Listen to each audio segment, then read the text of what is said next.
নমস্কার বন্ধুরা, আমি কাকলি। আমার কিচেনে আপনাদের সকলকে স্বাগত। আশা করি সবাই খুব ভালো আছেন। আজ আমি আপনাদের সাথে লোটে মাছের ঝুড়ি রেসিপি শেয়ার করব। অনেকেই অনেকভাবে বানান, কিন্তু আমি একটু আলাদাভাবে বানিয়েছি। আশা করি আপনাদের খুব ভালো লাগবে। আর ভালো লাগলে অবশ্যই লাইক শেয়ার করবেন, আমার চ্যানেলটা সাবস্ক্রাইব করবেন, আর আমার যে কোনো রান্নার আপডেট পেতে পাশে থাকা বেল আইকনটি প্রেস করবেন।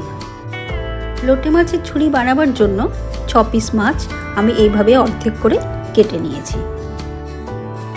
প্রথমে কেটে রাখা মাছের মধ্যে 1 চামচ নুন দিয়ে দিলাম, 1 চামচ হলুদ গুঁড়ো দিয়ে দিলাম। নুন আর হলুদ দিয়ে ভালো করে মাছটা মেখে কিছুক্ষণ রেখে দেব। সর্ষের তেল গরম বসিয়ে দিয়েছি। তেল গরম হয়ে গেছে। গরম তেলটা এইভাবে ঘুরিয়ে কড়াইয়ের চারপাশে লাগিয়ে নেব, যাতে মাছটা কোনোভাবে না লেগে যায়। এবার গ্যাসের ফ্লেমটা কমিয়ে দিলাম। একে একে মাছগুলো তেলের মধ্যে দিয়ে দেব।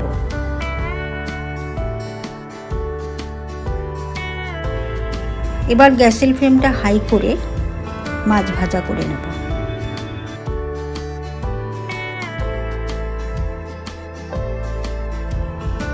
মাছ কিছুটা ভাজা হলে এইভাবে মাছের টুকরোগুলো ভেঙে দেব। লোটে মাছ অল্প গরমেই নরম হয়ে যায়। এই মাছের কাঁটাও কিন্তু খুব নরম। এইভাবে ঘেঁটে দিলে মাছ আর মাছের কাঁটা খুব ভালোভাবে ভাজা হয়ে যাবে।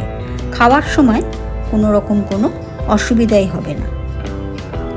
কাঁটা সমেত রান্না করলে এটা খেতেও কিন্তু খুব ভালো লাগে।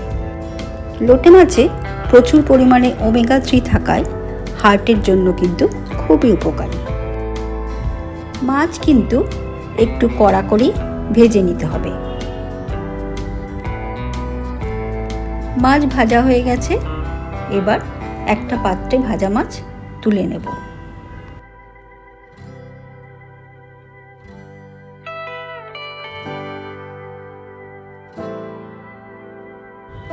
ঠিক এইভাবে ভেজে নিতে হবে। আবারও কড়াইতে সর্ষের তেল দিয়ে দিলাম। তেল গরম হয়ে গেছে। আগে থেকে 2টো পেঁয়াজ আমি ঝিরিঝিরি করে কেটে রেখেছিলাম, সেই পেঁয়াজটা তেলের মধ্যে দিয়ে দিলাম।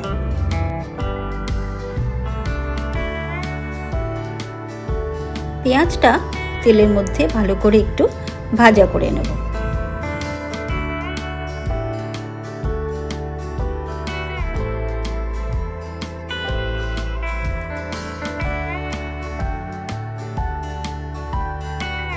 পেঁয়াজটা ভালো করে ভাজা হয়ে গেছে। এবার 1 চামচ নুন দিয়ে দিলাম আর 1 চামচ হলুদ গুঁড়ো দিয়ে দিলাম। নুন আর হলুদ পেঁয়াজের সাথে ভালো করে মিশিয়ে দিলাম।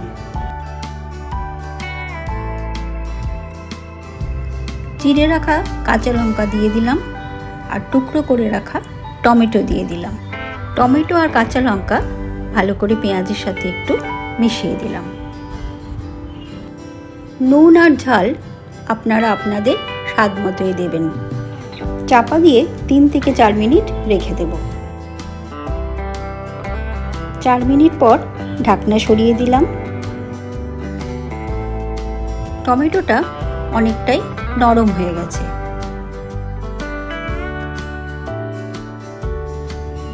এখন 1/2 চামচ আদা বাটা দিলাম, 1/2 চামচ রসুন বাটা দিলাম আর 1 চামচ জিরের গুঁড়ো দিলাম।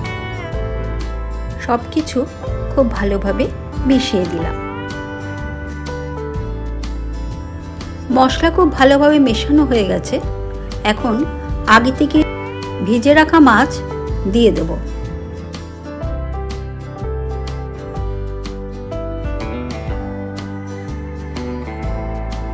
মশলার সাথে মাছ খুব ভালোভাবে মিশিয়ে দেব।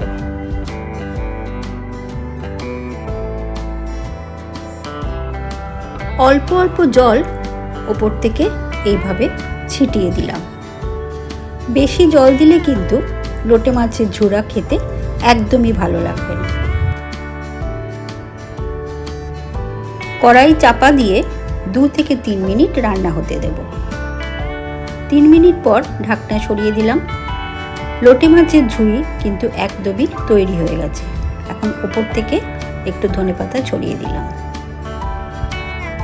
ধনেপাতা মাছের সাথে খুব ভালোভাবে মিশিয়ে দিলাম। ঠান্ডা হওয়ার জন্য চাপা দিয়ে কিছুক্ষণ রেখে দিলাম। কিছুক্ষণ পর ঢাকনা সরিয়ে দিলাম। লোটে মাছের ঝোড়া কিন্তু একদম ঠান্ডা হয়ে গেছে।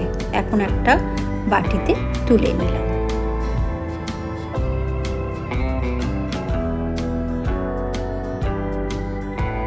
দেখেই মনে হচ্ছে না খুব টেস্টি? পরিবারের সকলকে গরম ভাতের সাথে পরিবেশন করুন লোটে মাছের ঝুড়ি বা লোটে মাছের ঝুড়া। দেখবেন সবার খুব পছন্দ হবে। যারা লোটে মাছ খান না তারা একবার এইভাবে বানিয়ে খেয়ে দেখবেন। আশা করি আপনাদের ভালো লাগবে। সবাই খুব ভালো থাকবেন, সুস্থ থাকবেন।